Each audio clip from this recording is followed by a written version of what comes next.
Chair आ तो नहीं रही है?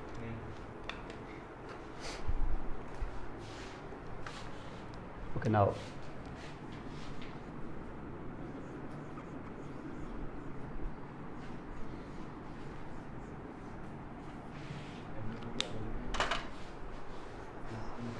ओके नाउ अभी यहाँ पर आप देखें कि आपका ये जो पोर्शन आज से स्टार्ट हो रहा है, इसमें से एक तो न्यूरोनाटमी है, वो हमें पहले से स्टार्ट कर चुके हैं, तो it is actually less worrying कि अभी इसके बाद और भी कुछ आने वाला है।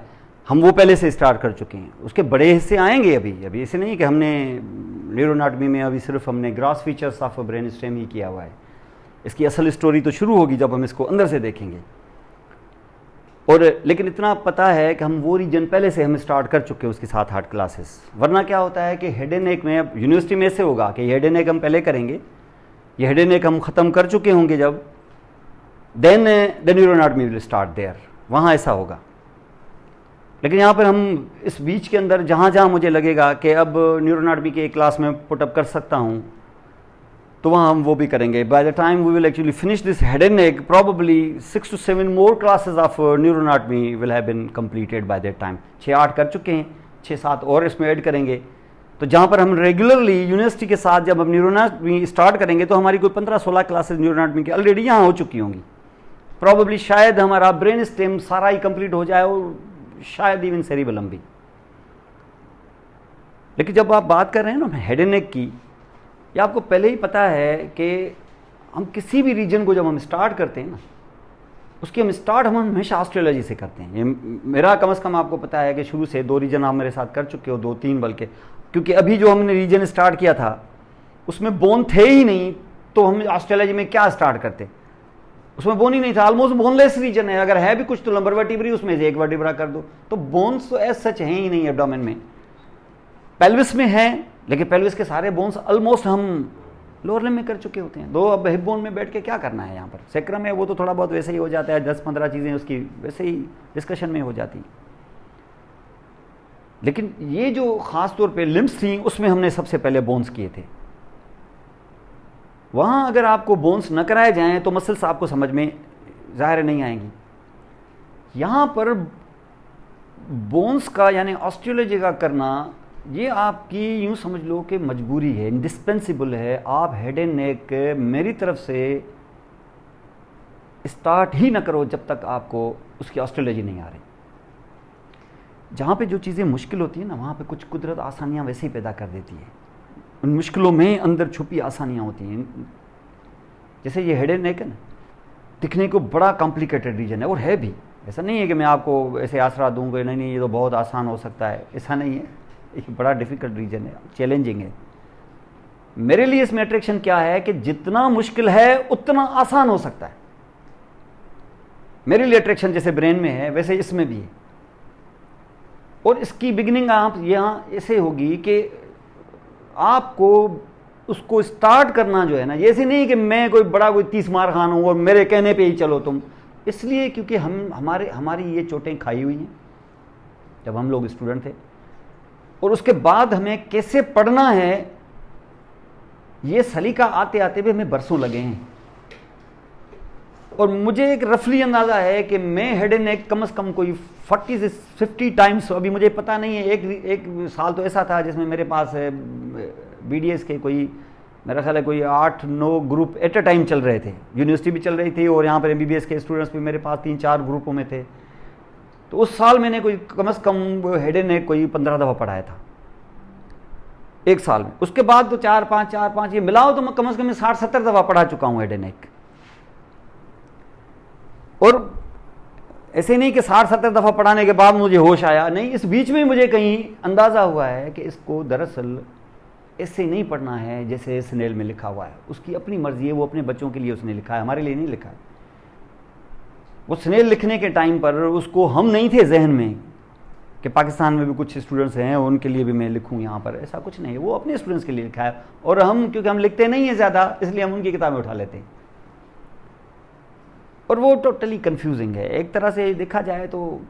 वो आप उसमें रट सकते हैं, उसके अंदर उसका अपना मसला है। वो रीजनली ऐसे लिखता है, यानी यूँ समझ लो कि किसी रीजन में अब एक आर्टरी है, अब इतना छोटा सा रीजन है, उस छोटे से रीजन के अंदर जो सब रीजन्स हैं वो हर 2 सेंटीमीटर बाद एक रीजन चेंज हो जाता है। ये ऐसे नहीं है कि फीमोरल ट्राइंगल है तो वो 1.5 फुट का फीमोरल ट्राइंगल है, 1.5 फुट में यहां 6 रीजन आ जाएंगे।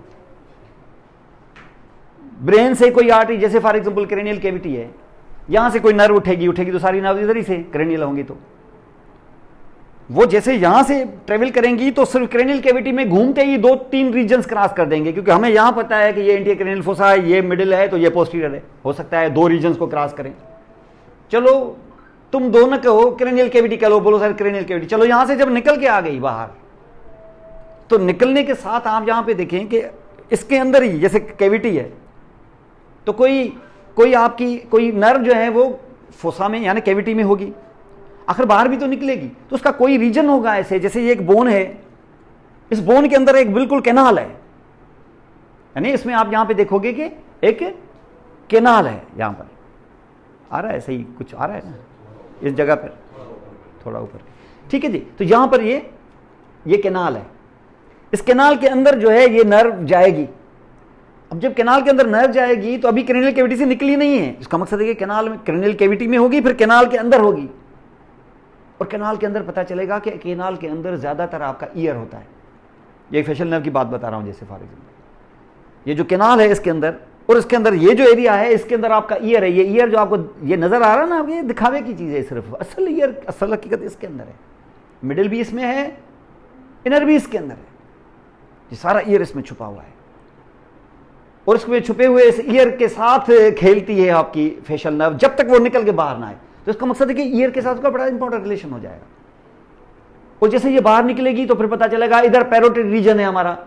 पैरोटिड रीजन में सबसे बड़ी जो चीज है वो पैरोटिड ग्लैंड है, वो पैरोटिड ग्लैंड में से पास हो जाएगी, इसका मतलब पैरोटिड ग्लैंड में पास होगी। अब इसका एक और, अब पूरी निकाल के देखोगे तो मुश्किल से मेरा ख्याल है कोई 6 इंच की भी नहीं होगी, लेकिन उसने क्रेनियल कैविटी में ट्रेवल किया, उसने ईयर में ट्रेवल किया, बाहर निकल के पैरोटिड ग्लैंड में से पास हुई है, उसके बाद फिर फेस पे तब आई है।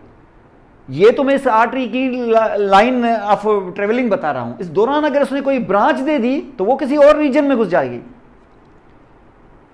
और ये चीजें अगर आप बोन न किया हुआ हो आपका, तो ये सवाल ही पैदा नहीं होता कि आप ये बता सकें कि ये कहां गई है, आप कैसे बोलेंगे।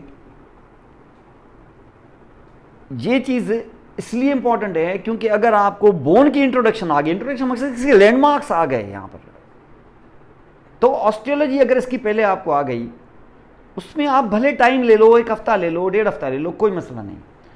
इसका मकसद यह है कि इसको पूरा, अभी आपको जैसे मैं दिखा रहा हूं ये बोन, तो this is actually the bone. इसमें से क्या क्या मैंने रिमूव किया है हेड एंड नेक में, इसका जो वाल्ट है वो हमने रिमूव कर दिया है, ये वाल्ट हमने रिमूव किया। चलो वाल्ट में लगा भी दूं तो ये वाल्ट ऐसे, तो दिस का द वाल्ट, ये वाल्ट में लगा दूंगा ना तो अभी भी मैं इसको स्कल नहीं कर पाऊंगा जब तक मैं इसके साथ ऐड ना कर दूं मैंडिबल। तो ये मैंडिबल हम ऐड कर देंगे, तो इस चीज को हम कहते हैं स्कल, ये स्कल है। लेकिन अगर मैं इसको इससे छोड़ दूं ना यहां पर ये, तो ये कहलाएगा क्रेनियम, और उसमें से भी मैं वाल्ट हटा दूं तो ये पार्शियल क्रेनियम है, ये तो कंप्लीट क्रेनियम भी नहीं है। और ये मैं अगर हटा दूंगा तो उसके अंदर आपको मेजर ये कैविटी नजर आएगी जो हाउस करती है ब्रेन को, इसको कहते हैं क्रेनियल कैविटी। अच्छा, तो अगर आप काउंटर पे जाएं उससे बोन मांगे तो आप ये नहीं कह सकते यार मुझे क्रेनियल कैविटी तो देना, कैविटी को अकेली देगा क्या वो आपको? आप ये कह सकते हो कि मुझे आप क्रेनियम दें, लेकिन उसमें जाते हैं कि यार स्कल का मॉडल देना, उस स्कल का मॉडल में वो ये दे देता है, ये तो स्कल है ही नहीं क्योंकि मैंडिबल इसके साथ अटैच नहीं है, और उसके साथ भी ये क्रेनियम है। अब आप ये है कि चलो इसको क्रेनियम कह दे, लेकिन इसमें भी पार्शियल है क्योंकि इसके ऊपर से वाल्ट हटा हुआ है। तो ये स्कल ये पढ़ना लाजमी है, भले उसमें आपको टाइम लग जाए। इसका मकसद ये है कि अब स्कल पढ़ने का मकसद ये है कि ये स्कल है और ये अभी हेड का मामला चल रहा है, क्योंकि नेक भी तो करना है आपको, हेड एंड नेक है ये, तो नेक भी है और नेक में मेजर स्ट्रक्चर्स हैं।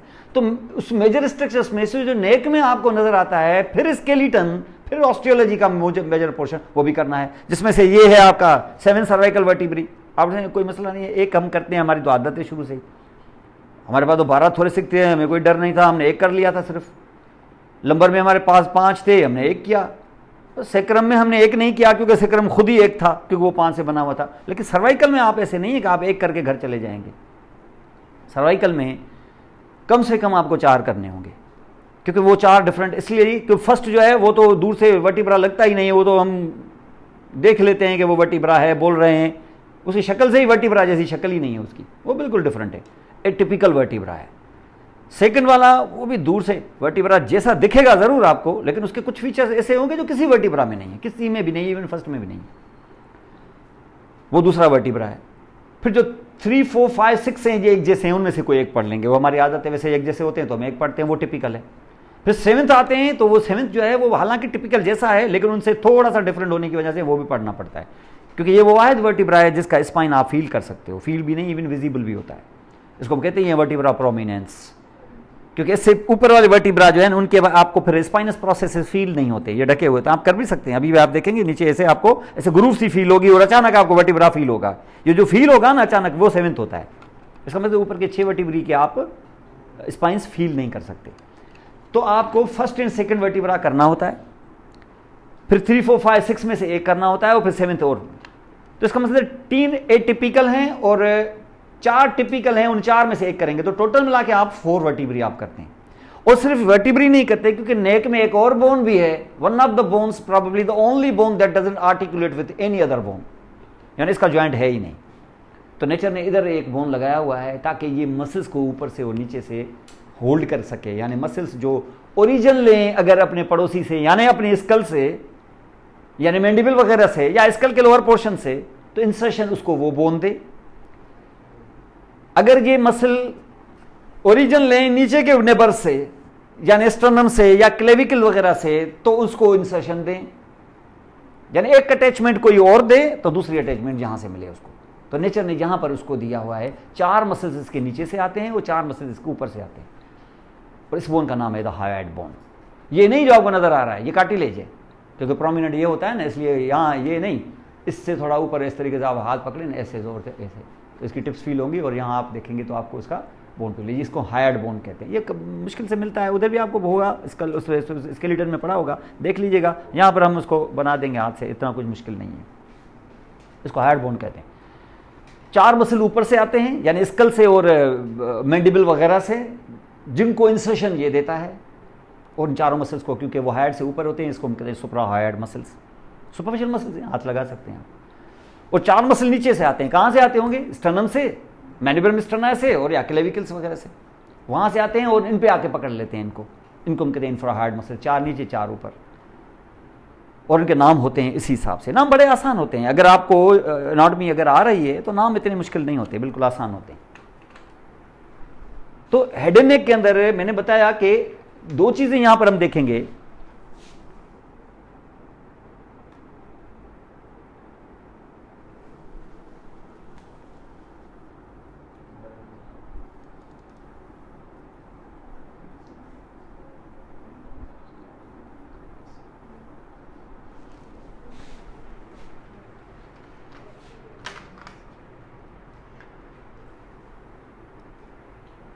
ठीक है, तो आप हेड एंड नेक में मैंने बताया 2 चीजें हम यहां पे देखते हैं, एक हेड और दूसरा नेक। तो हेड की जो ऑस्टियोलॉजी है, वो टोटल जो ऑस्टियोलॉजी है that is actually the skull. अब जो स्कल है वो टोटल ऑस्टियोलॉजी ऑफ हेड को सराउंड करेगी। वो आप हेड पढ़ रहे होंगे तो पहले ऑस्टियोलॉजी जो आपको करनी है वो, अब जाहिर है हम हेड एंड नेक साथ करेंगे तो उसके साथ हम नेक की ऑस्टियोलॉजी भी कर देंगे, 4 वर्टिब्री और इसका हेड बोन, उसके लैंडमार्क्स। कंटेंट्स नहीं, कभी भी सॉफ्ट टिश्यू को हाथ ही नहीं लगाना है। फिलहाल इंट्रोड्यूस करो कि हैं हम कहाँ, ताकि हमें एक्सटेंट का पता चले कि हमारा हेड कहाँ से कहाँ तक है और हमारा नेक कहाँ से कहाँ तक है, और ये हेड एंड नेक का रीजन है किधर से कहाँ। जैसे हमने देखा था ना, थोरेक्स कहाँ से कहाँ शुरू हुआ था, फिर एब्डोमेन कैसे था, फिर पेल्विस कैसे था, फिर पेल्विस में फॉल्स क्या, ट्रू क्या, फिर पेरिनियम कहाँ से कहाँ। तो ये एक्सटेंट का पता होना जरूरी है। और जहां पर अगर हम आप देखते हैं कि जैसे हेड है, और अब जब बात कर रहे हैं नेक की, तो ऑस्टियोलॉजी में हम क्या करें? स्कल, और स्कल का मकसद है कि जो अभी आपको दिखाया full cranium and the mandible, और उसके बाद जब नेक में आए तो head bone and 7 cervical vertebrae में से 4। ये इसकी ऑस्टियोलॉजी। अगर ऑस्टियोलॉजी में आप यहां पे देखें तो शुरू में आपको क्या करना है, आप उस ऑस्टियोलॉजी के अंदर जब भी जाएं, फिलहाल आप सॉफ्ट टिश्यू की बात ही ना करें। आपको यहां पर जैसे स्कल आपको मिला है, आपको टेबल पे रखा हुआ है। और दूसरी चीज मैं आपको बताऊं कि हेड एंड नेक में जहां मुश्किलात हैं वहां आसानियां क्या हैं। वो सबसे बड़ी आसानी जो अगर आप उसको अवेल करें तो, और करना पड़ेगा, उसके बगैर हेड एंड नेक नहीं होगा। हेड एंड नेक जब भी आप करें कोशिश ये हो कि स्कल आपके टेबल पे होना जरूरी है। एटलीस्ट जब आप सबसे पहली दफा आप हेड एंड नेक पढ़ रहे हैं तो बुक से पढ़ के अपने दिमाग में वो ना सोचें कि ये फलां चीजें वो फलां चीजें नहीं।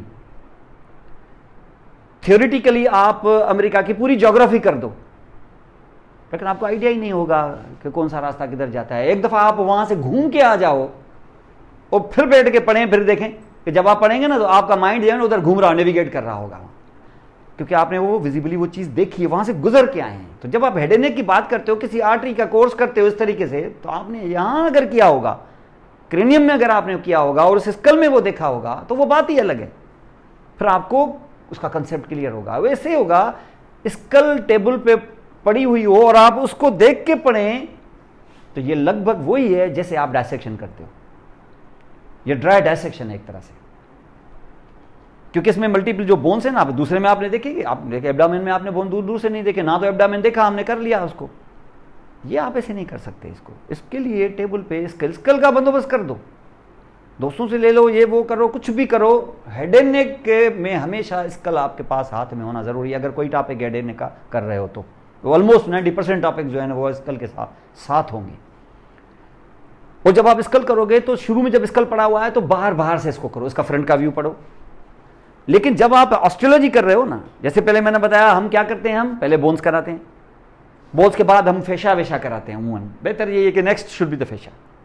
और फेशा का मकसद है कि स्किन, अगर कोई बात स्किन की नई है, कोई जो हेड एंड नेक में डिफरेंट है तो करें, नहीं तो फिर स्किन की जनरल एनाटॉमी है वो तो उसको कट लगाओ तो सुपरफिशियल फेशा, और साफ करो तो डी फेशा, और उन डी फेशा से रिलेटेड जो चीजें हैं वो, ये सारा सेकंड सेशन हमारा ये होता है।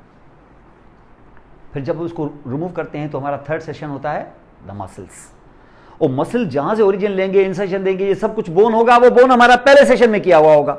अब ये मसला नहीं होगा कि हम कहें कि हायर्ड बोन के ये ग्रेटर कार्नियो पे अटैच है। आपने हायर्ड बोन तो हमने देखा ही नहीं है, क्योंकि हम देख चुके हैं उसका ग्रेटर कार्नियो फलां ये वो, ये सारे लैंडमार्क्स, हम लैंडमार्क्स सिर्फ करने हैं आपको, ये ज्यादा मुश्किल नहीं है। लैंडमार्क्स करने हैं, उस लैंडमार्क्स के दौरान आपको क्या मिलेगा वो मैं आपको बताता, क्योंकि इसके लैंडमार्क्स ऐसे आसान नहीं है। ये ऐसे नहीं है कि आपने अपर एंड ऑफ द फीमर या अपर एंड ऑफ द ह्यूमरस कर दिया, आगे ये हेड, ये फलां ये फलां। इनके लैंडमार्क्स जब जब आप करेंगे तो उनके अंदर कभी किसी में कोई फोरामेन होगा, कभी किसी में कोई फिशर होगा, कहीं कोई कैनाल होगा, कहीं कोई मिएटस होगा, कहीं कुछ होगा। पैसेजेस होते हैं इसके अंदर, क्योंकि इसके अंदर ब्रेन बैठा हुआ है और ब्रेन अपनी 12 क्रेनियल नर्व्स दे रहा है, उसको बाहर निकलना होता है। उसकी कोई भी cranial nerve almost cranial cavity के लिए तो होती ही नहीं है, वो सारी होती है बाहर हेड के लिए, खासतौर पे फेस के लिए। हेड का ये वाला पीछे वाला ऐसा नहीं, आगे वाले हिस्से के लिए, और कुछ नेक के लिए, कुछ तो एब्डोमेन में जाती है, तो बाहर निकलना होता है इसको। तो क्रेनियल कैविटी के अंदर जो उसने आपने बंद किया हुआ है, तो बाहर निकलने के लिए उसको कम से कम 12 फोरामेन तो चाहिए ही। लेकिन अगर एक ब्रांच के 3-3 4-4 ब्रांच अलग अलग फोरामेन से निकली तो फोरामेन और ज्यादा चाहिए। और ये सब कहां होंगे? ज़ाहिर स्कल में होंगे। तो वो जो बोन के लैंडमार्क्स करोगे, अचानक फोरामेन आ जाएगा, कोई फिशर आ जाएगा। लेकिन फिशर आ जाएगा, फोरामेन आ जाएगा। जब आप ऑस्ट्रोलॉजी करें तो फिशर और फोरामेन को लोकेट करें। जैसे फॉर एग्जांपल आप देखें, इसकी बात हो रही है, जैसे आप घूमते हुए आप आए, अचानक आपको बेस पे ये एक फोरामेन मिल गया, जैसे आप देखें ये फोरामेन मिल गया, कोई भी अंडरस्टैंड, तो this is actually a foramen. तो ये फोरामेन यहां पर हमने देखा। अगर फोरामेन कहीं पे भी कोई फोरामेन मिल जाए, एक बोन कर रहे हैं आप, एक लैंडमार्क है, जैसे आप यहां बैठे हुए हैं, ये वो बोन है, जैसे फ्रंटल बोन, ये फ्रंटल बोन है, तो फ्रंटल बोन बस सफिशिएंट है। लेकिन इस फ्रंटल बोन पे कुछ जो लैंडमार्क्स हैं वो आप करेंगे, ठीक है। जैसे ये है, ये लैंडमार्क है एक तरह से, ये आर्चिज है, इसको सुपरसीलियरी आर्चिज भी कहते हैं, या इसका ये डिप्रेस्ड पोर्शन है लाइक दिस, यहां पर दिस इज कॉल्ड ग्लेबिला। भाई ऐसे लैंडमार्क्स आप करेंगे। लेकिन इस लैंडमार्क के दौरान एक छोटा सा फोरामेन मिल गया आपको, कहीं फोरामेन मिल गया, रुकेंगे आप, कहीं फिशर मिल सकता है, कहीं कुछ फोरामेन या कोई भी चीज आपको मिली, तो उस फोरामेन पर आपको फिर या किसी फिशर पर, ये पैसेजेस हैं यहां से, जैसे कोई फोरामेन मिला आपको या कोई कैनाल, ये वर्ड्स होते हैं, जैसे कोई मिएटस या कोई फिशर, ये वगैरह वगैरह। जो ये जब भी मिल जाएं, इन पे आपको 4 क्वेश्चंस अपने आप से करने होते हैं। सिंपली क्या, एक, इस फिशर या फोरामेन का नेम क्या है, नाम डालें उस पर, जो नाम होगा आप नहीं डालेंगे, जाहिर है वो नाम होगा उसका। दूसरा, इसकी लोकेशन क्या है, लोकेशन का क्या मतलब है, किस बोन में है और किस बोन के उस किस लैंडमार्क में है। जैसे अभी आपको बताया इसको, ये सुपीरियर है, ये मार्जिन होती है ना, ये मार्जिन है फ्रंटल बोन का हिस्सा, लेकिन बना क्या रहा है, ऑर्बिट का मार्जिन, तो उसको हम कहते हैं सुपीरियर ऑर्बिटल मार्जिन। किस बोन का हिस्सा है, दायरे फ्रंटल का, उसमें ये सुराख है, तो हम लोकेट करेंगे, फॉर्मली उसको लोकेट करेंगे, बताएंगे कि ये किधर है, नाम उसका डालेंगे सुपर ऑर्बिटल फोरामेन। अपने आप से सवाल करेंगे होता कहाँ है, आप वो बोलेंगे in the middle of the superior orbital margin. फिर मामला सिर्फ ये नहीं है, जब भी आप फिशर फोरामेना, क्योंकि बहुत सारे मिलेंगे, 40-50 तो होंगे, आपके हाथ में एक मेटल की वायर होनी चाहिए जो थिन हो, चलो, लेकिन इतनी फ्लेक्सिबल ना हो कि आप डालें तो इस तरह से बैंड हो जाए। और मैं आपको बताऊंगा कि एक आध ऐसी आती हैं, डेंटल वाले यूज़ करते हैं वायर वगैरह इस किस्म की, वो बैंड नहीं होती, वो थिन भी होती है, वो आप उस वायर उसके अंदर डाल दें। ये बड़ा इंपॉर्टेंट है, क्योंकि ये जो वायर आपने डाली है, जिस जगह से डाली एक रीजन तो वो होगा, और जहां से उस वायर का अगला सिरा निकला दूसरा रीजन वो होगा। इसका मकसद ये है कि तीसरी चीज ये होनी चाहिए कि ये किन 2 रीजन्स को कम्युनिकेट करता है। तो जाहिर है वहाँ वायर तो नहीं होती है ना, वहाँ से ये जो वायर है ये एक्चुअली सिमुलेट कर रही है कि यहाँ कोई नर्व, कोई आर्टरी, कोई वेन होती होगी। इससे क्या होगा, इससे इस नर्व का कोर्स आपको थोड़ा सा आ जाएगा, और इसका सिरा दूसरी तरफ जाके निकला है, तो यह नर्व यहां से यहां आई है, एक तरह से कम आप पैसेज तो ड्रा करें और कम्युनिकेट करें। ये कम्युनिकेशन बिटवीन द 2 रीजन्स, ये फोरामेन, फिशर, कैनाल वगैरह किन 2 रीजन्स को आपस में मिलाता है, ये करें। और उसके बाद इसमें कौन सा स्ट्रक्चर पास होता है, ये आप फिलहाल ना करें, इसको फिलहाल नहीं करना है, क्योंकि ये तब होगा जब हम इस स्ट्रक्चर को करेंगे। यहां पर आप बैठ के फोरामेन में रट के आपने दे दिया कि फेशियल नर्व पास होती है, इससे क्या होगा, इससे कुछ नहीं होगा। आपको फेशियल नर्व बिगिनिंग से करनी है फुल, और वो वहां से गुजरेगी। ये चौथी चीज होगी, ये जब आप कर चुके होंगे तब ये 4 सवाल पूरे होंगे। फिलहाल ऑस्ट्रोलॉजी के दौरान ये चौथा सवाल ये आप अपने आप से नहीं करेंगे। ये फिशर फोरामेना ऐसे नहीं कि सिर्फ करने के लिए, इनमें से स्ट्रक्चर पास होते हैं 2-2, 3-3, 4-4, 6-6 स्ट्रक्चर्स, इवन 7 साल 8 भी कभी। लेकिन 8 स्ट्रक्चर ऐसे टिप्स पे काउंट करना, ये बेकार काम है, ये नहीं करना चाहिए। वो जब आएगा वो स्ट्रक्चर वैसे ही हमें पता चल जाएगा।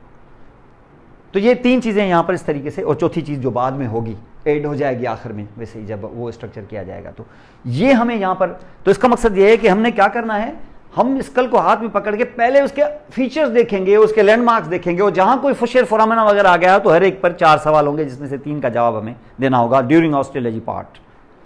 और उसमें से सबसे पहले स्कल है, स्कल का फ्रंट का व्यू। अब जैसे मैं आपको दिखा रहा हूं, जैसे स्कल का ये फ्रंट व्यू है, ये हमें यहाँ पर है, ये इसका फ्रंट का व्यू है। पहले इसको हम देखेंगे, इसको हम कहते हैं नॉर्मा फ्रंटलिस। सीधा बोलो एंटीरियर व्यू, छोड़ो नॉर्मा फ्रंटलिस को, हम कहेंगे एंटीरियर व्यू ऑफ स्कल। उसमें से आप एंटीरियर व्यू ऑफ क्रेनियम देखिए, फिलहाल मैंडिबल को छोड़ दें, क्योंकि मैंडिबल को तो फुल आपको एक साथ ही करना है। उसका ये नहीं कि पहला पार्ट आपको फ्रंट में कर दिया आपने, मेरी कोशिश होगी कि सारा कराएं। ये नहीं कि फ्रंट का पार्ट फिर अगला पार्ट, ये स्नेल ऐसे लिख रहा है। अब ये जो आपको बताया ना कि ये एक आर्टरी या एक नर्व जो है, ये 5 ही रीजन को क्रॉस कर रही है। ये 5 ही रीजन के टुकड़े टुकड़े स्नेल में अलग अलग पेजों पे लिखे हुए हैं। होगा पेज नंबर 625 पर उसके फेशियल नर्व का छोटा सा टुकड़ा, वो जो उस रीजन में है। फिर अगला वाला रीजन क्योंकि आएगा वो 700 पेज पे, तो अगला टुकड़ा उधर रखेगा, वो तक तो पिछला वाला टुकड़ा ही भूल जाएंगे हम लोग। 6 पार्टों में दिखाएगा, अलग अलग पेजेस पे लिखा हुआ होगा। ऐसे उसका अपना तरीक़ेकार है। ये उनके लिए है जो डायसेक्ट करते हैं, ये उनके लिए। हमें करना है उसको टोटल। जब हम फेशियल नर्व उठाएंगे, जैसे मैंने आपको पहले सब कराता था, वो आखिर में मैं बैठ के बोलता अब आर्टरियां करेंगे पूरे लोअर लिम्ब के एट अ टाइम, तो हमने स्पेसेस ये सारी की होती, जहां पर भी ऐसा ही सिलसिला होगा। अभी आप ये इसमें भले आपको टाइम लगे क्योंकि बोन ज्यादा होते हैं, फिशर्स फोरामिना, ये इनको अब हमेशा फिशर फोरामिना दो अगर कम्युनिकेटिंग लाइंस हैं, को कम्युनिकेटिंग चैनल्स हैं जिनको ये जो कर रहा है कम्युनिकेट, तो उसके लिए ज़रूरी है कि आप उसमें से वायर पास करें, ठीक है, देखें कि दूसरी तरफ कहाँ जाती है। ऐसे नहीं कि आपको पता ही नहीं चलेगा कि ये दूसरी तरफ कहाँ निकलता है, उसमें से वायर पास करें ताकि आइडिया हो आपको। और ये ऐसे होगा तो जिसमें फ्रंटल है, ये पूरा फ्रंट देखें, मैंडिबल को हटा दें, आप क्रेनियम करें, मैंडिबल को अलग से एक साथ ही कर लें। तो ये फ्रंट के सारे जितने व्यूज हैं ये आप यहाँ पे करने होंगे। ये इसका इंटीरियर व्यू है। ये इंटीरियर व्यू करने के बाद इसके सुपीरियर व्यू पे आए जहाँ पे इतने ज़्यादा लैंडमार्क नहीं है वैसे तो। और ये जितने भी आप बोन्स देख रहे हो ना, ये तकरीबन यूँ समझ लो कि वैसे तो मिडिल ईयर के अंदर 3 छोटे से बोन्स होते हैं, इनको ऑसिकल्स कहते हैं हम लोग। और उन ऑसिकल्स में एक बोन वो है जो बॉडी का सबसे छोटा बोन है, यानी समझ लो उसे कोई 10,000, यूँ समझ लो कि फीमर को तोड़ें तो उससे 10,000 वो बोन बन सकते हैं, यूँ समझ लो कि इसको स्टेपीज कहते हैं। ईयर का बड़ा इंपॉर्टेंट बोन है, वेरी इंपॉर्टेंट। ये आपका हियरिंग जो है ना, हियरिंग की आखिरी वाइब्रेशन का जो आखिरी knocking at the door of the inner ear, ये स्टेपीज का काम है। इट्स वेरी इंपॉर्टेंट, वो भले ही छोटा सा ही हो लेकिन बड़ा इंपॉर्टेंट है। और फिर वो से टेपिंग को फिर आगे से फिर कन्वर्ट करेगा। ये स्टिमुला जो हमारे बाहर से जाते हैं ना, ये स्टिमुला बाहर से जो जाते हैं, ये इनर ईयर तक पहुंचाने का आखिरी जिम्मेदारी इस छोटे से बोन को दी गई है। ईयर बड़ा डायनेमिक और बहुत ही ज़बरदस्त एक डिवाइस है जो अल्लाह ताला ने इंसान को दिया है। ये पूरा जो देख रहे हैं ये इसका सुपीरियर व्यू है, स्कल का सुपीरियर व्यू, ये ऊपर से ये आप देख रहे हैं ये इसको।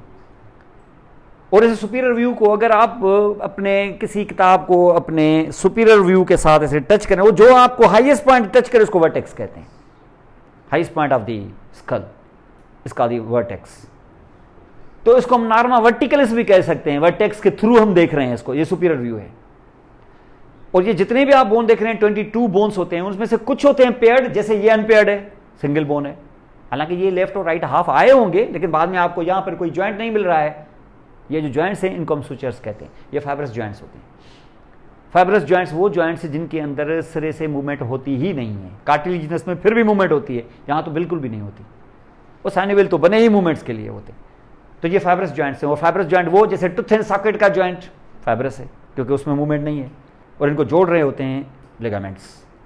जैसे इसको जोड़ रहा होता है लिगामेंट टूथ और सॉकेट को, पेरियोडोंटल लिगामेंट। पेरियोडोंटोलॉजी की डिपार्टमेंट अलग बन गई है अब तो। उस लिगामेंट के अंदर कोई गड़बड़ हुई तो आपके टीथ जो है हिलना शुरू करेंगे। इसका मकसद है कि पेरियोडोंटोलॉजी वाले पास जाके स्केलिंग वगैरह ये वो करवाओ ताकि गम्स हेल्दी हों और नीचे लिगामेंट्स आपको टाइट बन। ये पेरियोडोंटल लिगामेंट है। और ऐसा ही देखें, ये है, ये बोन है, तो बीच में देखें सुचर, उसको जोड़ने के लिए कोई ग्लू होगा ना, लिगामेंट होगा, सुचरल लिगामेंट, मूवमेंट नहीं होगी, तो there will be no movement at all. तो ये जो है ये इसका सुपीरियर व्यू से हम देख रहे हैं। तो ये 2 बोन्स हैं, एक पढ़ेंगे आप, तो ये क्या है, these 2 bones actually they paired bone है। फिर पीछे आते हो ये ऑक्सीपिटल बोन, सिंगल बोन, ये मिला के कोई 22 के करीब बोन्स होते हैं, लेकिन उसमें वो 3 ऑसिकल शामिल नहीं करेंगे आप, उनको पता नहीं क्यों नहीं काउंट करते हैं, लेकिन मेरा ख्याल है 206 में वो काउंट होते हैं, लेकिन हम इसमें 22 बोन्स कहते हैं तो उन 3 को काउंट नहीं करते। वो 3 ही क्यों होंगे फिर तो, वो तो 6 होंगे फिर तो, 3 एक तरफ से 3 दूसरी तरफ से, अगर 6 वो हो गए तो फिर 22 में 6 तो ये हो जाएंगे। लेकिन ये बड़े जो बोन्स हैं ये 22 बोन्स के करीब, इसमें कुछ पेयर्ड कुछ अनपेयर्ड बोन्स हैं, ये सारे जुड़े हुए हैं। जो फ्रंटल है, जैसे टेम्पोरल है, एथमॉइड है, स्फेनॉइड है, बहुत सारे बोन्स हैं, मैक्सिला है अपना मेजर बोन, ये बोन्स आपको यहाँ करने होते हैं। और ये बोन्स आपको पता है कि दे डेवलप फ्रॉम मेम्ब्रेन, ये इंट्रामेम्ब्रेनस ऑसिफिकेशन होती है। It's not actually developing from mesenchyme to hyaline cartilage model and then will be the bone, no, straight away from mesenchyme straight away into the bone. इसको हम कहते हैं यहाँ पर इंट्रामेम्ब्रेनस ossification. तो ये जितने भी बोन्स आप देख रहे हो इंट्रामेम्ब्रेनस ऑसिफिकेशन से आए हैं, सब मैंडिबल के कुछ हिस्सों के, वो कार्टिलेज के थ्रू आता है। और ये जब आप देखेंगे ये पीछे, और उसके साथ आप देखें ये बैक में, ये बैक में वो जो अभी यहाँ से आपको थोड़ा सा ऑक्सीपिटल थोड़ा सा नजर आ रहा था ना, तो यहाँ आपको मुकम्मल नजर आएगा। और ये जो आप यहाँ पे देख रहे हैं तो ये पैराइटल, तो ये देखिए पैराइटल का बैक साइड नजर आ रहा है आपको, और ये आप बैक देख रहे हैं, उसको नॉर्मा ऑक्सीपिटलिस भी कहते हैं क्योंकि बिहाइंड से ऑक्सीपिटल बोन ज्यादा है जो आप फील करते हो, ये जैसे नॉर्मा ऑक्सीपिटलिस, इसको हम पोस्टीरियर व्यू ऑफ स्कल भी कहेंगे। तो आप देखेंगे फ्रंट से ये सारे लैंडमार्क्स आपको करने हैं, फिर आपने टॉप से गए, फिर आप बैक से गए, फिर ये करते हुए फिर लेटरल साइड से आए, तो आप फील भी कर सकते हो। यहाँ पर ये लेटरल साइड है, इसमें बहुत सारे बोन्स हैं, ये देखिए। और ये जो रीजन है ना, इसको हम टेम्पोरल रीजन भी कहते हैं, ये टेम्पल है, कनपटी जिसको कहते हुए, this is a weaker part होता है। लोग यहाँ पर शूट ज़्यादा आसानी से कर सकते हैं, ये इस तरीके से यहाँ पर ये वीकेस्ट पार्ट है यहाँ पर। तो दिस का, और यहाँ पर देखिए बोन कितने मिल रहे हैं आपस में, ये देखिए पीछे से एक बोन आ रहा है टेम्पोरल, ऊपर से पैराइटल आ रहा है, ये स्फेनॉइड है, आगे से फ्रंटल, ये सारे आके बोन्स यहाँ पे मिलते हैं। जाहिर है इनके जॉइंट, अब आपको एक बोन से दूसरे बोन में गए तो उधर होगा सुचर, जिस जगह लाइन आ जाए ना समझ लेना कि बोन चेंज हो रहा है, और यहाँ पर आ गया जॉइंट। ये जॉइंट्स क्या हैं? These are sutures. तो ये इसका लेटरल व्यू है। इसके एक एक लैंडमार्क को आपको करना है, वो जहां कोई फिशर फोरामेना अगर रुको 4 सवालों का जवाब दो, चौथे का नहीं 3 दे दो, बस नाम डाल दें इसके, लोकेशन ऑफिशियली बताएं। ऐसे नहीं है कि आप वहां सर यहां होता है, यहां तो फिर सारे यहां होते हैं, इसका हाथ में पकड़ के यहां होता है, ये आप ऐसे समझें कि आपको आ रहा है, फोन पे किसी को बता रहे हैं, उसके पास स्कल नहीं है, या उसके पास है आपके पास नहीं है, उसको बताएंगे कि ऑफिशियली ये कहां मौजूद है। ये बड़ा जरूरी है। अब ये तो फिर हमें क्लिनिकली क्यों, जब क्लिनिकल सिनेरियो जब डेवलप होगा ना, आपको बनेगा line of fracture passes through the acoustic meatus फलां, what will be the problems. अब आपसे प्रॉब्लम पूछेंगे तो आप सोचेंगे कि इस जगह कौन सी नर्व थी, कौन सी आर्टरी थी, नीचे पूछेंगे which muscle will be paralysed. आप बोले बोन केस से पैरालाइज, यहाँ मसल तो होता ही नहीं है, फिर ये कैसे मसल पैरालाइज होगा? उधर से नर्व पास होती है, वो ट्रैप हो गई होगी, जिसकी वजह से ये गड़बड़ हुई है। तो इनडायरेक्टली क्वेश्चन इस तरीके से सिनेरियो का ये फायदा होता है। ये से नहीं कि आप करें कि ये स्कल होगा, ये फलां, आप नीचे बैठ के कहेंगे मैक्सिलरी आर्टरी की ब्रांचेस बताएं, फिर सीधा क्यों नहीं पूछते कि मैक्सिलरी आर्टरी की ब्रांच, ये इतनी तमीज क्यों बांधी? फिर उससे रिलेटेड होना चाहिए ना, सिनेरियो का मतलब यही होता है, वरना क्या जरूरत है खामखा इतनी तमीज बांधने की। सारा सिनेरियो क्लिनिकल, और आखिर में तुमने बेसिकली पूछ लिया, जब आर्टरियां पूछ ली तुमने, अंडरस्टैंड? तो this will be actually something like this. तो ये आपको स्कल है, मसला ये नहीं है कि ये, मसला ये है कि फिर आपको बेस ऑफ स्कल भी करना है। बेस ऑफ स्कल में स्टूडेंट्स को फिलहाल इसलिए नहीं कराता हूं क्योंकि वो ऑटोमेटिकली हो जाता है, वैसे ही हो जाता है। स्टूडेंट्स यहाँ परेशान होते हैं, परेशान होने की कोई ज़रूरत नहीं है। बेस ऑफ स्कल जैसे हम यहाँ पे देख रहे हैं कि ये जो बेस है स्कल का, नार्मा बेजलिस, तो this will be actually the base of skull. बहुत लैंडमार्क्स होंगे यहाँ पर, लेकिन फिलहाल इसको नहीं करना है। क्यों नहीं करना है? ये हो जाएगा, ऐसा नहीं कि नहीं करना है, इसका ये हो जाएगा। ये कैसे हो जाएगा? जब आप ओरल कैविटी करेंगे तो यहां से ये पैलेट हो जाएगा आपका, वैसे ही जब आप और आएंगे पीछे की तरफ तो ये वाली चीजें तो स्कल के दौरान ही, इस सेशन में ही हो जाएंगी। ये वाले पोर्शंस में आपको बताऊंगा कैसे, अंडरस्टैंड? तो ये पोर्शंस आपके वैसे भी हो जाएंगे, तो इसलिए बेस पर जाने की इतनी जरूरत नहीं है। ये जब आप करके बैठेंगे तो ये पूरा, जब आप फ्रंट देखा, बैक देखा, टॉप देखा, ये सारी चीजें जब आप देख चुके तो मामला यहां नहीं रुकेगा। इस दौरान आपने फिशर्स फोरामेना लोकेट कर दिए, लेकिन इस दौरान आपको पता चलेगा ऑस्ट्रियोलॉजी का एक और सेशन, ऑस्ट्रियोलॉजी में ही है आप, कि इसके अंदर बहुत सारे कैविटीज एंड सॉकेट्स हैं। जैसे आपने वाल्ट ऑफ क्रेनियम, वैसे तो आपने ऐसे ही सुपीरियर सरफेस देखा तो वाल्ट देखा होगा ना ऊपर से, जाहिर है। अब आपने वाल्ट को यहां से रिमूव किया है तो अंदर से एक बड़ी कैविटी मिल गई, क्रेनियल कैविटी। तो जब आप क्रेनियल कैविटी की बात करेंगे, जिससे ज्यादातर क्वेश्चंस आपके ऑस्पी में क्रेनियल कैविटी से रिलेटेड, जब आप इंटरएक्टिव पे आओगे तो जब स्कल पढ़ा होगा तो ये नहीं पूछेंगे कि बार बार से बताओ, ये पूछेंगे कि ये क्या है, ये फोरामेन में वो अंदर पास करके बैठा होगा, इस पे मुझे डिस्कस कराओ, ये क्या है, ये कहां से गया, ये क्या फोरामेन है, ये कौन पास हो रहा है, क्या है यहाँ पर। तो this is what we call here the cranial cavity. तो ये नहीं है कि सिर्फ तुमने बोन्स ही किए हैं, अब उनके अंदर मौजूद कैविटीज और सॉकेट्स पर डिस्कस करो। माने क्या? माने देखो कि उनको डिवाइड करो, इसके एक फोसा है, ये दूसरा फोसा, तीसरा, इसके अंदर क्या क्या फोरामेन, इसके अंदर के जो बोन्स अंदर नजर आ रहे हैं ये क्या हैं। हो सकता है कि जो फ्रंटल है इसका अंदर वाला हिस्सा हो, वो फ्रंटल ही होगा, ये टेम्पोरल है तो अंदर भी टेम्पोरल ही होगा, लेकिन उसका दूसरा हिस्सा होगा, कोई और पार्ट होगा उसका, इसको हम क्रेनियल कैविटी कहते हैं। अब ये सिर्फ क्या क्रेनियल कैविटी के और भी कैविटीज हैं, जैसे ये ऑर्बिट। अब से ये तो आईबॉल में करेंगे नहीं, इसको अभी करना होगा ऑस्ट्रियोलॉजी के दौरान ही। माने क्या? अब आप ऑर्बिट में अंदर गए तो उसका रूफ किया, फ्लोर किया, मिडियल वाल देखी, लेटरल वाल देखी, और इसका मार्जिन्स वगैरह आपने किए, और अंदर जाओ तो इसके अंदर कम से कम 1 दर्जन फोरामेना और फिशर्स होते हैं। आईबॉल है ना, जाहिर है आईबॉल को सर्विस देनी है तो उसके सर्वेंट्स ही इतने होते हैं। आधे से ज्यादा क्रेनियल नर्व्स तो ब्रेन ने आईबॉल पे निछावर की हुई है, और ऐसे कुछ कि कुछ नर्व्स तो आईबॉल के सिर्फ एक मसल को सप्लाई करती हैं। आपने देखो एक मसल को तो फिर ग्लूटल रीजन में भी ग्लूटस मैक्सिमस को एक नर्व सप्लाई करते हो। ग्लूटस मैक्सिमस खुद 1 kg का मसल है, उसके लिए एक हो तो समझ में आता है। यहां पर एक छोटा सा मसल 2 तोले का भी नहीं है, उसके लिए एक पूरी क्रेनियल नर्व। सोचे तो सही आप, क्रेनियल नर्व कितनी मशहूर है दुनिया में, उनमें से एक क्रेनियल नर्व को सिर्फ एक मसल के लिए रखा हुआ है, सिर्फ एक मसल के लिए। और मसल देखें आप तो उसके शायद फाइबर गिन भी सकते हैं आप, इतना छोटा आधे तोले का तो मसल, उससे भी शायद हल्का हो। उसके लिए पूरी नर्व, और उस नर्व को बोला गया है कि तुम्हें और कुछ नहीं करना है सवाए इसके कि तुम सिर्फ इस मसल को सप्लाई करो। वो प्योरली मोटर भी है, उसके ऊपर सेंसरी फाइबर भी नहीं है, और किसी और के लिए भी मोटर नहीं है। वो ऐसी भी क्रेनियल नर्व्स हैं। और आईबॉल का प्रोटोकॉल देखें आप, इस किस्म का प्रोटोकॉल किसी को नहीं है। और ऐसा सिर्फ एक मसल के साथ नहीं खेला गया है, दूसरे के साथ भी और बाकियों के साथ भी। 3 नर्व्स दी गई हैं सिर्फ आईबॉल को इधर उधर करने के लिए। और जब विजन की बात आती है तो उसके लिए चौथी नर्व, 4 तो ऐसे ही गई। और उसके बाद जो जनरल सेंसेस हैं तो उसके लिए भी अलग नर्व, और फिर जो टीयर्स बह रहे हैं उसके लिए अलग, और फिर जो आंखें को इस तरीके से बंद करें तो उसके लिए अलग। आप अंदाजा लगाएं क्या प्रोटोकॉल है आई का। आप देखिए आई का शान देखें आप कैसे, ब्रेन ने अपने आप को ऑलमोस्ट निछावरी किया हुआ है आई पे। तो आई बॉल का इतना इतना इम्पैक्ट है। एक्चुअली आई बॉल जो है ना, ये ब्रेन के पेट से जन्म लिया है इसने। ये उसका मोस्ट फेवरेट, यूँ समझ लो कि जैसे ना ज्यूज कहते हैं we are the favourites of the god, we are the gifted people of the god.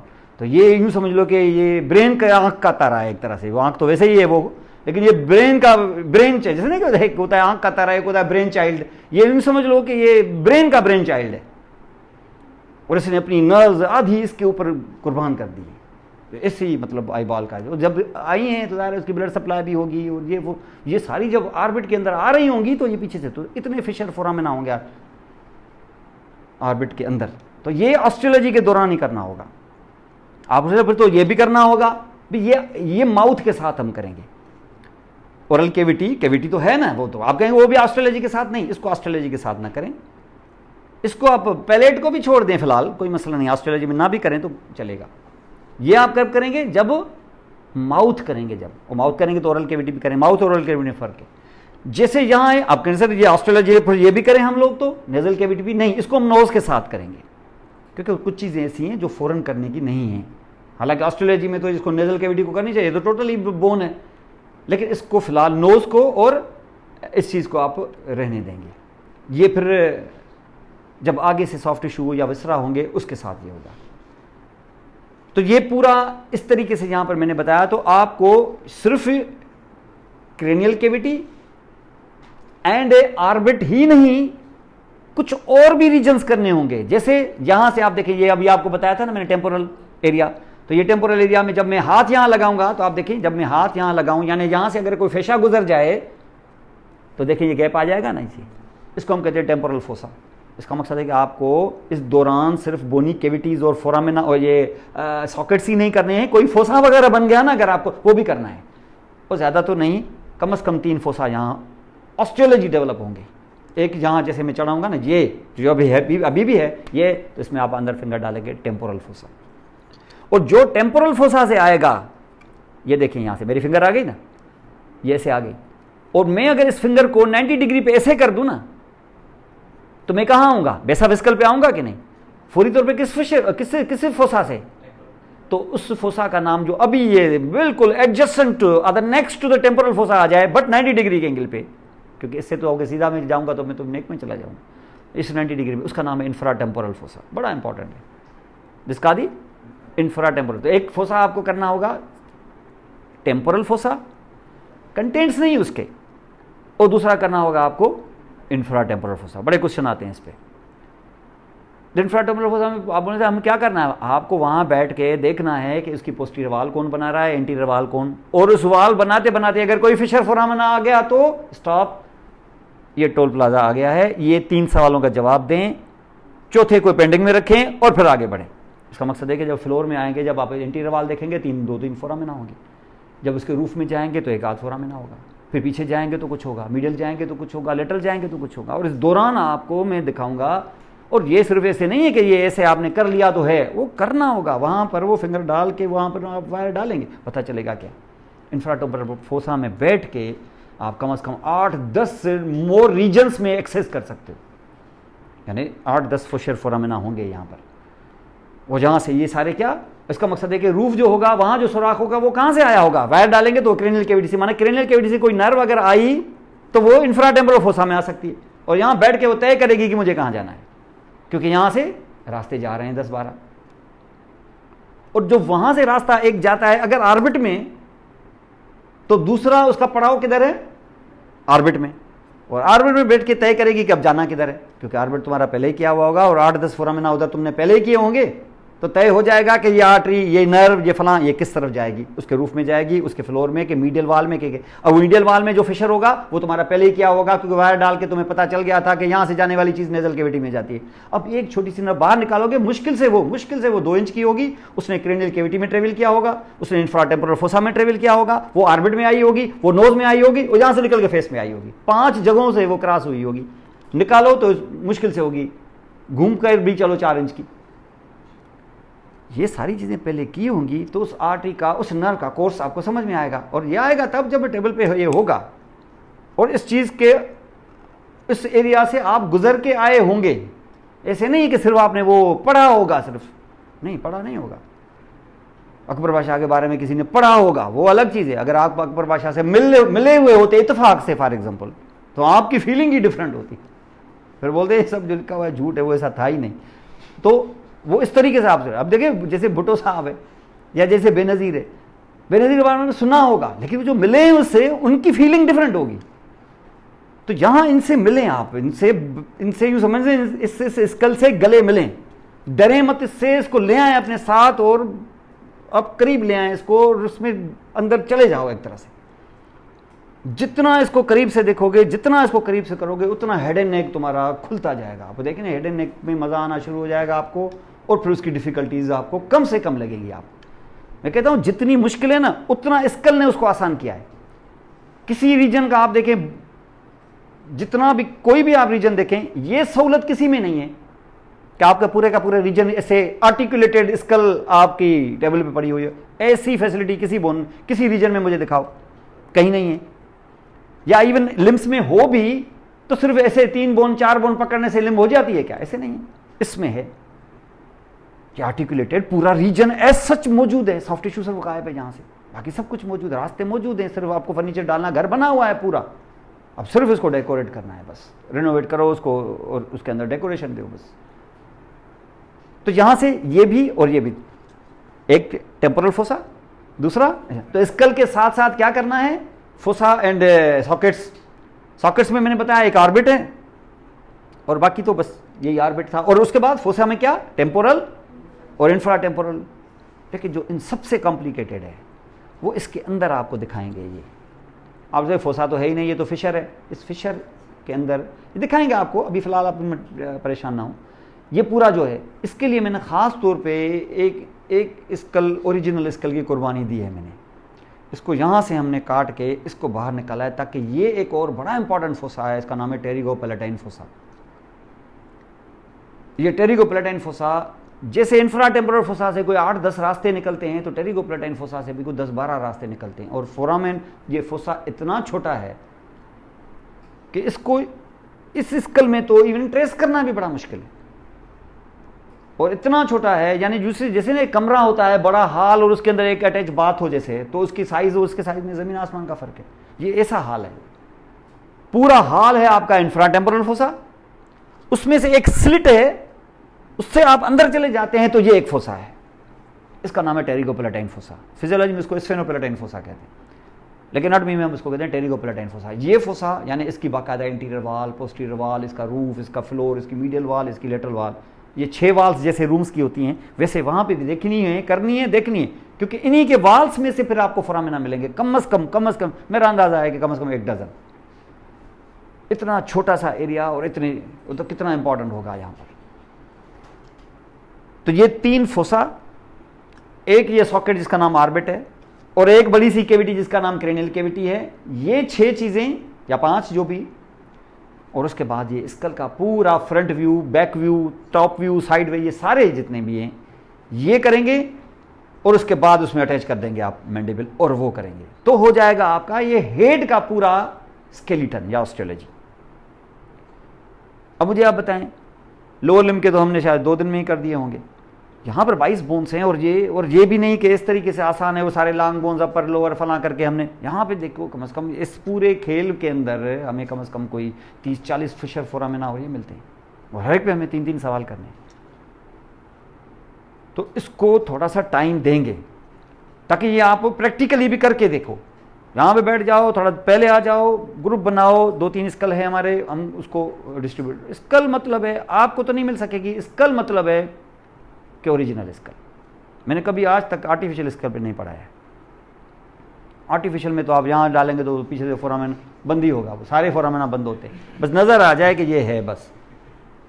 तो हमारे इन 3 सवालों का जवाब उससे तो नहीं मिलेगा, अंडरस्टैंड। लेकिन यह है कि एक दफ़ा जब ओरिजिनल पे हो जाए तो आर्टिफिशियल पे भी हो जाता है, फिर कोई मसला नहीं है। स्टार्ट ही आर्टिफिशियल से हो और फिर आगे से भी मसला ही हल नहीं होता। आधे लैंडमार्क्स ही नहीं होते, क्योंकि ये बेचारे इनके बने हुए होते हैं, वो स्किल्ड तो लोग होते नहीं हैं, अंडरस्टैंड। तो लाइक दिस, तो ये स्कल इस तरीके से यहाँ पर ये ऑस्टियोलॉजी होती है इसकी। और ऑस्टियोलॉजी के बाद मैंने बताया जब नेक में आएंगे तो वर्टिब्री और फिर हायार्ड बोन, ये मिला है जब सबको, तो फिर ये होती है osteology of the head and नेक। और ये ऑस्टियोलॉजी ऑफ हेड एंड नेक, इसमें भले आपके 3-4 दिन लग जाएं, along with these fossa and fossa में आपको पता है कि सबसे बड़ा तो ब्रेन है जिसके अंदर ये क्रेनियल कैविटी में वो समाया हुआ है, तो वो क्रेनियल कैविटी को सारा करना है आपको। आपने क्रेनियल कैविटी को किया, ये बोन जब समझ में आ गया आपको, तो आपका एक सेशन जो है ना वो एक रीजन का पूरा हुआ। और उसके बाद जैसे ये सेशन पूरा होता है तो फिर आपका जो नेक्स्ट सेशन होता है क्या, जैसे हम करते रहे हैं हम, वो है हमारा the fascia, facial structures, skin.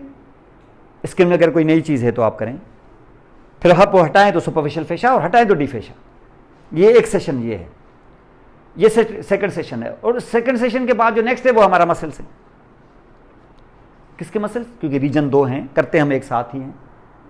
इसका मकसद ये है कि आप क्या डिवाइड करेंगे, आप डिवाइड करेंगे मसल्स। अब मसल्स क्योंकि एक साथ हम कर रहे हैं, तो मसल को मैं उमूमन ऐसे डिवाइड करता हूं कि आप muscles of the head, muscles of the नेक, 2 हिस्सों में आप बांट दें इसको। यानी भले बुक ऐसे न लिख रही हो, बुक आपको ये मसल्स ऐसे फैला देगी, पूरे 200 पेजेस पे फैला देगी। एक लिखेगी शुरू के 2 पेजेस पे, तो दूसरी लिखेगी 50वें के बाद। जैसे हम लोग जब मसल्स करेंगे तो सारे एक साथ करेंगे, और सारे एक साथ इसका मकसद है कि हम यहां पर देखेंगे कि मसल्स ऑफ जो हम, क्योंकि 2 रीजन्स हम कर रहे हैं, तो ये जो एक क्लासिफिकेशन है जो इनफॉर्मल है, जो हमने बनाई है ऐसे, तो ये मसल्स ऑफ हेड एंड नेक, इसमें 2 हिस्सों में डाल दो, एक मसल्स ऑफ हेड और दूसरी मसल्स ऑफ द नेक। अगर मसल्स ऑफ द नेक पे आ जाएं, ये देखिए जो आप फील कर सकते हो सुपरफिशियल मसल। अब नेक को हम 2 में डिवाइड करें, अब खुद ही डिवाइड कर दो अपने हिसाब से, कोई बुक में लिखे ना लिखे। अब यहां पे देखिए ये नेक, तो नेक में क्या, सुपरफिशियल और डीप। सुपरफिशियल एक तो ये सेंट्रल पोर्शन है, ये यानी ये इंटीरियर जो है, तो आप इसको ऐसे कर दें। सुपरफिशियल में आप एक देखें, एक इंटीरियर, ये इंटीरियर में अभी बताया मैंने 4 हायर्ड से ऊपर, 4 हायर्ड से नीचे, 4 ये तो 4 ये। तो इसका मकसद है कि इंटीरियर में हमने यहां पर देखा सुपरा हायर्ड 4 मसल्स और इंफ्रा हायर्ड 4 मसल्स, ये तो था इंटीरियर। उसके बाद जैसे आप यहां थोड़ा सा लेटरल से ये पोस्टीरियर जाओगे, पोस्टीरियर लेटरली आपको 2 मसल टकराएंगे, एक ये बड़ा मशहूर स्टेनोक्लेडोमेस्टाइड, और थोड़ा पीछे जाओ तो ट्रेपेजियस। ये दोनों मसल इंपॉर्टेंट है। ये सुपरफिशियल में कौन से, पोस्टीरियर लेटरल आप कह सकते हो, चलो एक लेटरल एक पोस्टीरियर। कौन से मसल से, एक है यहाँ पर स्टेनोक्लेडोमेस्टाइड और दूसरा ट्रेपेजियस। समझ गए? ये मसल्स आपके सुपरफिशियल है। उसके बाद जैसे जैसे आप निकालते जाएंगे ना, जैसे अभी आपको यहाँ से देखें ये मसल्स है ना, इधर से काटे, यहाँ से काटे, ये निकाल लिया, तो आपको नजर आएगा क्या, ट्रेकिया। इसको उखाड़ेंगे तो इसोफेगस, और इसोफेगस को रिमूव करेंगे तो वर्टिब्रल कॉलम। क्योंकि आपको पता है ना, इसोफेगस शुरू से लेके आखिर तक ये वही चीज़ थी जिसने पोस्टीरियर बॉडी वॉल नहीं छोड़ा था, तो ये शुरू से लेके टच कर रहा है। इसको बैठाओगे तो वर्टिब्रा, और वर्टिब्रा के ऊपर और साइडों पे लगी हुई होती है एक पूरा ग्रुप ऑफ मसल्स, इसको हम कहते हैं प्री वर्टिब्रल मसल्स। यानी डीप में एक ही ग्रुप कर लो बस सफिशिएंट है। यानी डीप का दूसरा नाम क्या होगा, प्री वर्टिब्रल मसल्स। मेरी तरफ से नेक के मसल्स खत्म समझो। इसका मकसद ये है कि इसमें आपको स्टेनोक्लेडोमेस्टाइड, ट्रेपेजियस सेपरेट करना होगा, सुपरा इंफ्रा हार्ड के 2 ग्रुप्स करने होंगे, साथ में प्री वर्टिब्रल मसल्स को एज अ सिंगल ग्रुप करना होगा। नेक का खेल खत्म। तो मसल्स यही है नेक में। जैसे आप फेस में आओगे, वहां पर हमने उसको डिवाइड किया है 2 हिस्सों में अपनी मर्जी से। बुक नहीं करता, हम करते हैं। बुक कैसे करेगा? अब आप देखें हेड, अब बुक जैसे भी करे, अब हेड के मसल्स, हेड में हमने ऐसे डिवाइड किया इसको कि कुछ मसल्स से हाईली स्किल्ड हैं, कुछ मसल्स से लेस स्किल्ड हैं।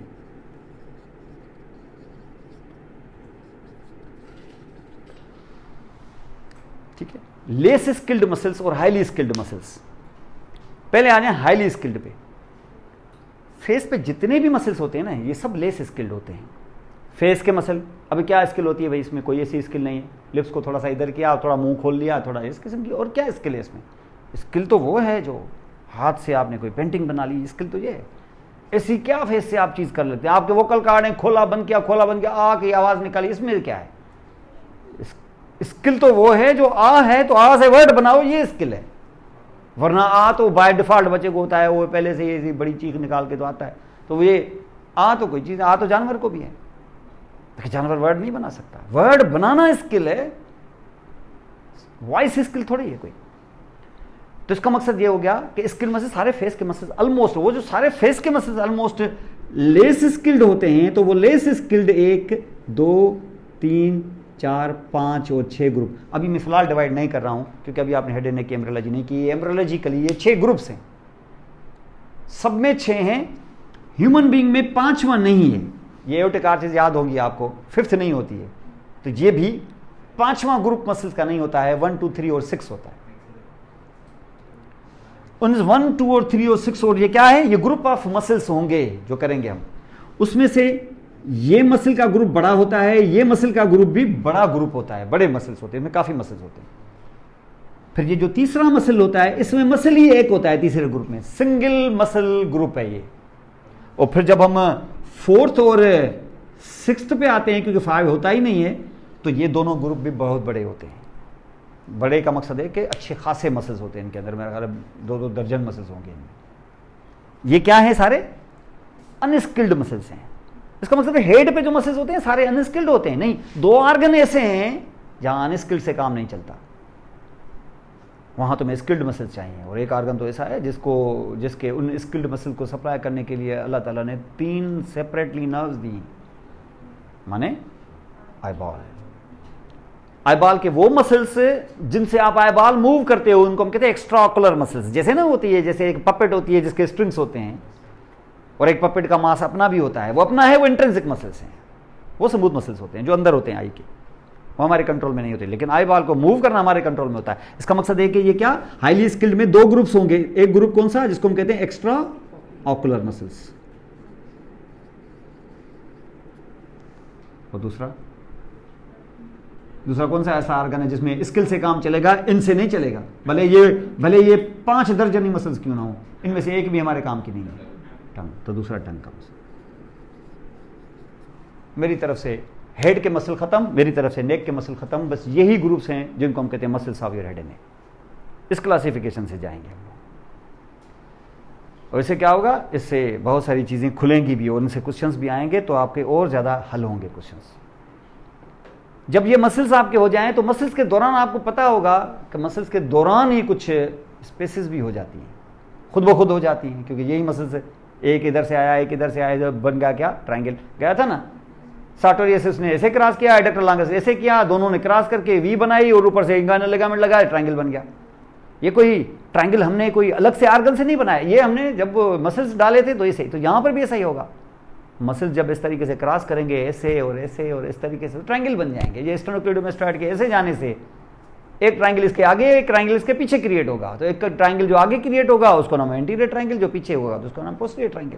वो जो इंटीरियर होगा फिर उसको देखेंगे कि उसके अंदर छोटे छोटे 4 ट्रायंगल्स होंगे, यानी ट्रायंगल एक होगा, जैसे पाकिस्तान उसमें 4 सूबे हैं, यहाँ पर फिर वो 4 ट्रायंगल्स एक ही ट्रायंगल के अंदर। फिर जब पीछे जाएंगे तो एक और ट्रायंगल, उसका नाम है सब ऑक्सीपिटल ट्रायंगल, बड़ा इंपॉर्टेंट है वो भी, कि वहाँ पे भी एक बड़ी मेजर आर्टरी होती है, उसकी बाकायदा एंजियोप्लास्टी वगैरह होती है उस ट्रायंगल के थ्रू। तो ये भी क्लिनिकल इंपॉर्टेंट होता है, तो वो भी ट्रायंगल, ये मसल्स के दौरान, क्योंकि मैंने बताया ना मसल्स एंड स्पेसेस, तो मसल्स के दौरान जब मसल्स और स्पेसेस हो गया तो एक और सेक्शन आपका complete.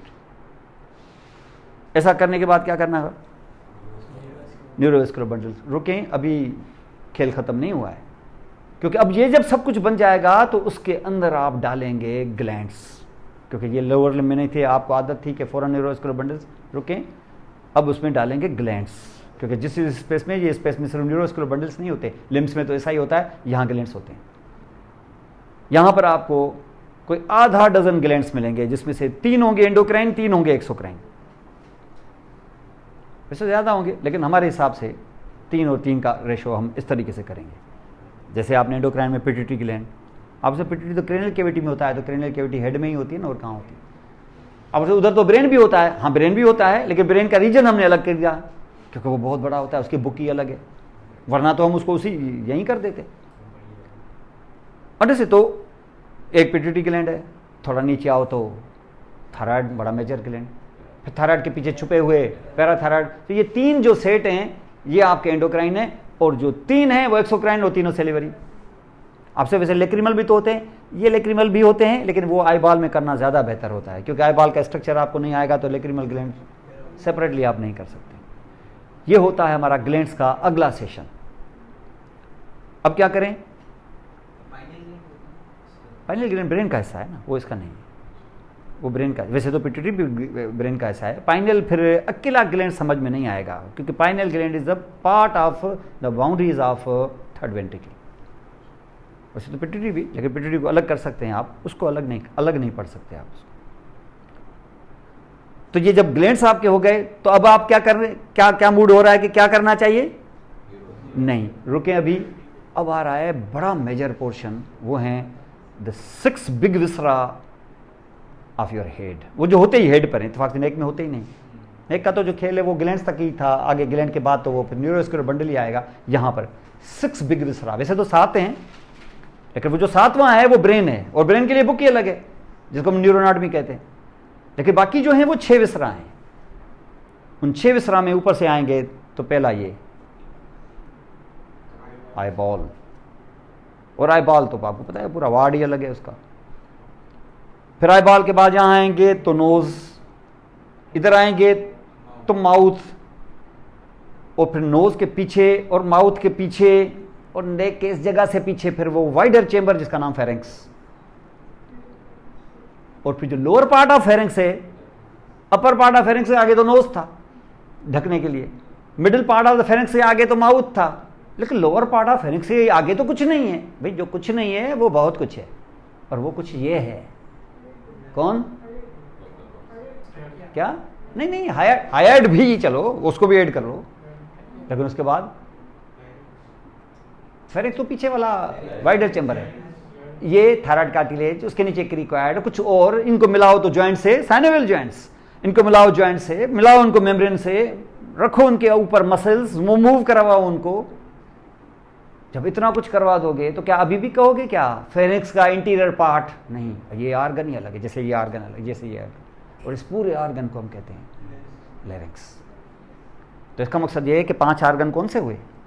Eyeball, nose, mouth, pharynx, larynx, और जो छठा स्ट्रक्चर जो आखिर में, द ईयर।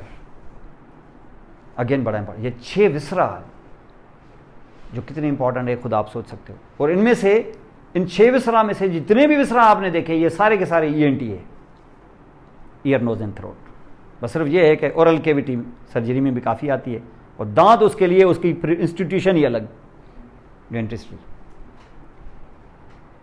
तो हेड एंड नेक इतना आसान न समझें आप, वो इसलिए नहीं क्योंकि आपको ये सर्जरी में भी काम आएगा, आई में तो आएगा ही, ईएनटी में भी यही है। क्योंकि ये अगर 6 अब आपने आर्गन्स नहीं किए तो ईएनटी में आप जा ही क्यों रहे हैं? क्योंकि ईएनटी में तो डिजीज नहीं किए हैं सिर्फ।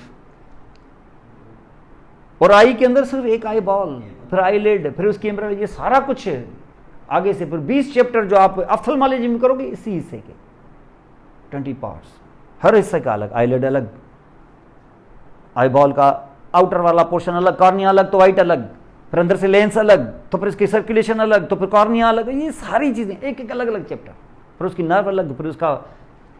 लेकिन ज़ाहिर हम इतना तो नहीं करेंगे, ज़ाहिर हमें एक आई बॉल के तौर पे करना है, लेकिन फिर भी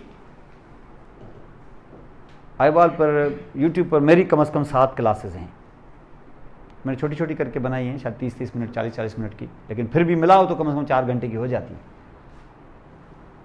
और वो करना यहाँ अगर नहीं किया तो फिर आगे तो नहीं, आगे क्या करे, 3rd ईयर में तो नहीं करवाएगा कोई। ये 4th ईयर में जब आप इंटर हो जाएंगे एकदम से आई में, तो फिर कहेंगे सर ने तो ये नहीं पढ़ाया था। जो करना है एनाटॉमी सारी करो, पूरी की पूरी करके जाओ। आगे से ये नहीं हो कि फिर ये तो हमने पढ़ा ही नहीं था कब, ये आईलेट में ये भी होता है क्या, एनाटॉमी वाला नहीं पढ़ाएगा तो और कौन पढ़ाएगा। वो तो सिर्फ आपको दिखाएंगे इसकी आगे से डिजीज क्या है। तो ये फिर ये 6 विसरा के बाद यस, अब आपकी बात आगे, अब आप न्यूरोवेस्कुलर बंडल्स में एंटर होंगे। जब न्यूरोवेस्कुलर बंडल्स में एंटर होंगे तो उधर आपको क्या करना है, सबसे पहले चलो आर्टरीज कर लें।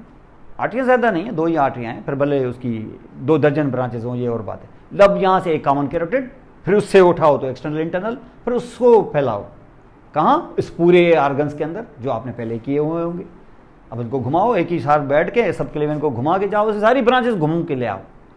अब से वो कैसे, हम ईयर में कैसे जाएं, वो किया हुआ होगा आपका पहले, कोई आर्गन छोड़ा नहीं आपने, ग्लैंड सारे कर लिए, विसरा सारे कर लिए, उसके सारी फिशर फोरम सब कर लिया आपने। अब उसको घुमाने में क्या देर लगती, फिर उसको लौटा के ले आओ वेन्स को, फिर लिम्फेटिक्स करो, और फिर रुको। अब जो मेजर पार्ट अब आ रहा है वो है nerves. 25% of total head and नेक है नर्व्स। ये अभी तक जो आपने किया ये मिला के 75% है, अकेला सिर्फ नर्व्स 75%, 25%। उनको 2 हिस्सों में डिवाइड करो, इधर ले आओ तो स्पाइनल, इधर ले आओ तो क्रेनियल। आपने स्पाइनल नर्व यहाँ भी करनी होगी भाई, ऊपर की 4 सर्वाइकल नर्व्स नहीं करनी है क्या? ये तुमने जो की थी वो नीचे की 4 सर्वाइकल को T1 के साथ मिला के ब्रेकियल प्लेक्सस किया था, वो भी करना है इधर। अब सिर्फ दोबारा आएगा, बिल्कुल उसका इनिशियल पोर्शन इधर ही होता है। ये ट्रंक्स ऑफ ब्रेकियल प्लेक्सस इधर होते हैं, इधर। Injury at the lower part of neck will lead here to injury to the brachial plexus, supraclavicular part of brachial plexus. ये रूट्स और जो ट्रंक्स होती हैं, all 3 trunks in the lower part of the neck. और वो जो cervical plexus है, वो जो आपकी 4 ऊपर की क्रेनियल नर्व्स हैं 1 2 3 4, उसके इंटीरियर रेमाई भी क्या बनाएंगे आपको पता है ना, हर एक के इंटीरियर रेमाई बनाते हैं प्लेक्सस, सवा इंटरकास्टल नर्व्स के। तो यहाँ का प्लेक्सस है सर्वाइकल प्लेक्सस, बड़ा ट्रिकी। उसकी बहुत इंपॉर्टेंट उसकी बेटी है, इसका नाम है फ्रेनिक नर्व, ये उसी की बात। और सिर्फ वो ही क्यों, और भी बहुत आएंगे। इसका दी सर्वाइकल प्लेक्सस, ये है आपके सोमेटिक वाला पोर्शन, यानी स्पाइनल वाला नॉट सोमेटिक, स्पाइनल नर्व्स। और ऊपर 12 क्रेनियल नर्व्स, तो ऑल 12 क्रेनियल नर्व्स। उनका extra cranial course, extra cranial नहीं, क्रेनियल और ये एक्स्ट्रा ब्रेन से बाहर वाला कोर्स जो उसका है, एक्स्ट्रा न्यूरल जो है ना आपका, ब्रेन के अटैचमेंट के बाहर, इसके अटैचमेंट के अंदर का खेल जो है वो न्यूरोएनाटॉमी है, यानी internal features of your brain stem. और ये जब बाहर आएंगी तो फिर इनका पूरा घुमाना होगा। कहाँ, वो जो रास्ते आप देख के आए हैं पिछले सेशंस के अंदर। और मामला सिर्फ यहाँ नहीं रुकेगा, जब ये आप करेंगे तो उसके बाद न्यूरोलॉजिकली फिर autonomic nervous system of your head and नेक, उसका सिंपैथेटिक इधर, पैरासिम्पैथेटिक इधर। सिंपैथेटिक तो वो चेन है ना आपका, सिंपैथेटिक चेन का ऊपर का हिस्सा 3 बड़े गेंगलियान जो देखे हुए हैं आपने, सुपीरियर, मिडिल और इंफीरियर सर्वाइकल गेंगलियान, ये करेंगे। और फिर जब पैरासिम्पैथेटिक जाओगे तो आपको पता है ना, क्रेनियोसेक्रल आउटफ्लो, तो क्रेनियल फ्लो इधर से निकलेगा ना, और निकलेगा तो पेरीगैंग्लियनिक निकलेगा, तो वेगस तो बात नहीं करेगी तुम्हारे साथ, बाकी 3 नर्व्स तो करेंगी। और जब 3 नर्व करेंगी होंगी पेरीगैंग्लियनिक, तो तुम्हें चाहिए होंगे यहाँ पर गेंगलियान। 4 बड़े मशहूर पैरासिम्पैथेटिक गेंगलियान होते हैं यहाँ पर, उनको यहाँ पर करना होगा, तब जाके आपका न्यूरोलॉजिकल पोर्शन खत्म होगा। और जैसे जैसे ये करते जाएंगे आप, जहां जहां हमें जरूरत पड़ी वहां वहां क्लिनिकल में साथ साथ ही कराता जाऊंगा। लेकिन मुझे जब जरूरत ये पड़ेगी कि भाई क्लिनिकल इस टुकड़े का दूसरे के साथ इसका रिलेशन है, तो फिर हम रोक देंगे, तो क्लिनिकल कुछ करते ही जाएंगे हम लोग जहां जहां जरूरत पड़ी तो। लेकिन जहां जरूरत देखेंगे कि अभी आपने वो सेशन नहीं किया है, जब वो आएगा वो मैं सिलेक्ट कर लूंगा। और उसके बाद जब ये सारे हो जाएंगे तो फिर देखेंगे जो रिमेनिंग लेफ्ट ओवर क्लिनिकल्स हैं उनकी क्लास जैसे मैं आखिर में लगाता हूँ, वो फिर हम, क्योंकि ये सारी इंटर रिलेटेड होती हैं चीज़ें। ये ऐसे नहीं है कि किसी भी एक पार्ट का क्लिनिकल हमें कर दूँ, ऑस्ट्रेलिया तो ऑस्ट्रेलिया क्लिनिकल अगर है तो हम वहाँ पर इस तरीके से। बड़ा इंटरेस्टिंग रीजन है, मैं आपको बताऊँ, मुश्किल कॉम्प्लिकेटेड यकीनन है, लेकिन जो चीज़ें मुश्किल होती हैं उनको थोड़ा सा टाइम ज़्यादा देना पड़ता है। ठीक है, मुश्किल नहीं है, आप उसको कहें कि ये मेरे लिए नया है, और जो नई चीज़ें हैं उसको थोड़ा सा टाइम ज़्यादा देना पड़ेगा आपको। रास्ता दिखाना हमारा काम है। इसके लिए मैनुअल जो है वो एक्चुअली मेरा पहले से तैयार किया हुआ है, लेकिन वो उसकी कॉपीज़ तकरीबन सारी सोल्ड आउट हैं। ये लास्ट ईयर से भी पहले का बनाया था या लास्ट ईयर बनाया था। अब वो मैं कोशिश करूँगा कि अगर प्रेस वाले के पास कुछ कॉपीज़ पड़ी हुई हैं तो उसकी ये आप फोटोस्टेट न बनवाओ, क्योंकि उसके अंदर तकरीबन यूँ समझ लो कि कम से कम 30 से ज़्यादा उसके अंदर कलर्ड पिक्चर्स हैं। वो कलर्ड पिक्चर्स का वो पूरा मैनुअल जो हमारा बनाया हुआ है ना, वो कलर्ड पिक्चर्स का। अब कलर्ड पिक्चर्स के साथ अगर आप बनाते हैं मैनुअल तो वो तो कम से कम वो 2000 रुपये से भी ज़्यादा का आपको पड़ेगा, क्योंकि एक एक कलर पिक्चर जो है वो कम से कम 20 रुपीज़ लेते हैं ये। और 30-40 कलर पिक्चर्स हों तो 800 रुपीज़ की कलर पिक्चर्स होंगी, और 174 पेजेस का है, तो वो बहुत महंगा पड़ेगा। वो मैं स्टूडेंट को सजेस्ट नहीं करता हूँ।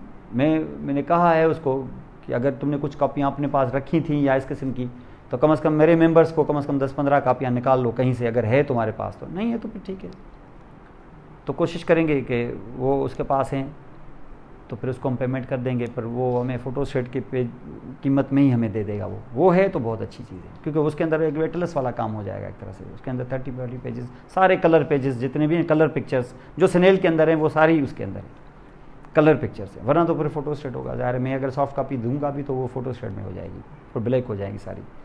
तो मैं कोशिश करता हूँ कि अगर हैं तो कम से कम मेंबर्स को हमारे कम से कम 10-15 कॉपीज़ मिल जाएँ, तो फिर आप उनसे जाके वो पेमेंट देके उसको आप, तो ये फ़ोटोस्टेट की कीमत में ही हमें पड़ जाएंगी। ठीक है, तो इसको हम इस तरीके से आएंगे। अब हमारी जो अगली कल की क्लास होगी उसमें हम करेंगे the external features of the skull, front, top and the back, और टाइम मिल गया तो लेटरल साइड भी, ये बाहर से उसके लैंडमार्क्स, और जहाँ फोरामेन आया तो वहाँ रुकेंगे और क्वेश्चंस। इस तरीके से हम इसको ट्रेवल करवाएंगे ऐसे, और ऐसे करने के बाद फिर क्रेनियल कैविटी, फिर ऑर्बिट, फिर वो 3 फोसा। ये बाकायदा टेबल पे भी दिखाना पड़ेगा। टेम्पोरल, इंफ्रा टेम्पोरल तो कहीं यहीं से हो जाएगा। इंफ्रा टेम्पोरल, टेरिगोपलेट एंड फोसा, ये होना ज़रूरी है। यहाँ 2-2, 3-3 का ग्रुप बना के फिर ये मैं आपको वहाँ दिखाऊंगा, ताकि उसको करीब से जाएं, ताकि आप खुद जब करें तो फिर आपको कुछ डिफ़िकल्टी ना हो। वो यहाँ दूर से होने वाला काम नहीं है। ठीक है, तो ये इंशाल्लाह ताला फिर उसके साथ हम करेंगे। ये हमारी नेक्स्ट क्लास होगी इंशाल्लाह।